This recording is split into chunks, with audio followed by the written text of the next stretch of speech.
La cérémonie qui nous rassemble ce matin a lieu chaque année, vous l'avez dit, monsieur le proviseur, depuis 1921, devant cette stèle élevée en l'honneur des élèves de cet établissement qui ont perdu la vie dans la Grande Guerre.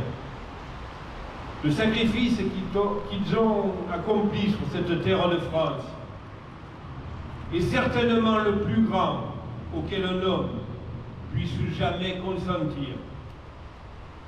Il mérite notre respect, il mérite notre reconnaissance, il mérite surtout que l'on veille sur leur mémoire.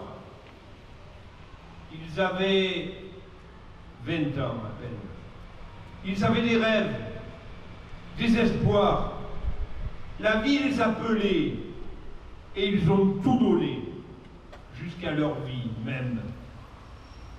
Chaque année, en effet, là, l'amicale des anciens élèves de Péresque et de Dumont-d'Urville rassemble les élèves dans le souvenir des victimes de la guerre de 14-18 et au-delà de toutes les guerres où notre pays a été engagé.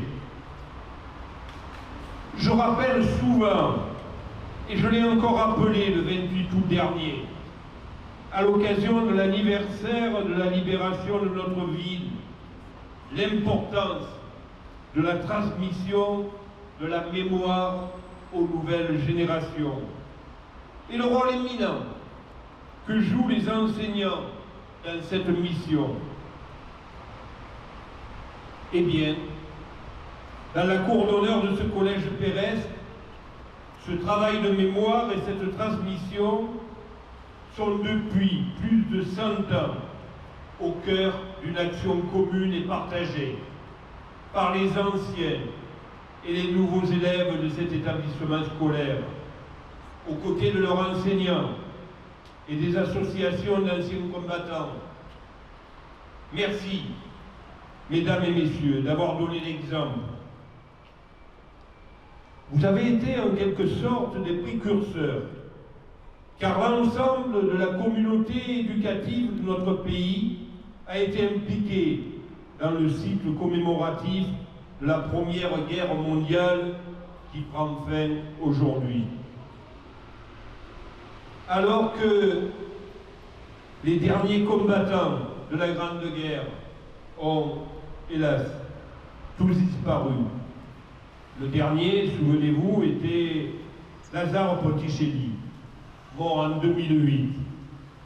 Cet événement commémoratif représente un rendez-vous éducatif et pédagogique majeur. C'est en effet vers les jeunes et en direction du grand public qu'une politique de la mémoire prend aujourd'hui tout son sens. Celui d'une éducation à la citoyenneté, celui d'une éducation aux valeurs qui fondent notre République. Ce cycle mémoriel a permis d'enseigner aux Français l'histoire de la Grande Guerre et de garantir la transmission de sa mémoire aux générations futures. Le jour venu, les élèves qui sont parmi nous devront, à leur tour, passer le témoin, transmettre la mémoire de cette guerre à ceux qui les suivront. La mise à disposition du grand public de ressources documentaires à travers la publication de documents ou la mise d'archives liées à la Première Guerre mondiale a joué un grand rôle à cet égard.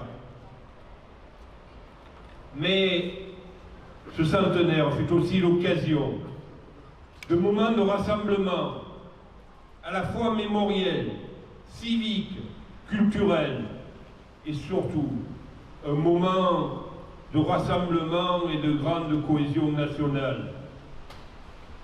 Car si le centenaire a fait revivre la souffrance et l'horreur d'une guerre qui ne ressemblait à aucune autre, il a également rappelé l'unité, la cohésion nationale que vécurent les Français dans l'épreuve de la Grande Guerre.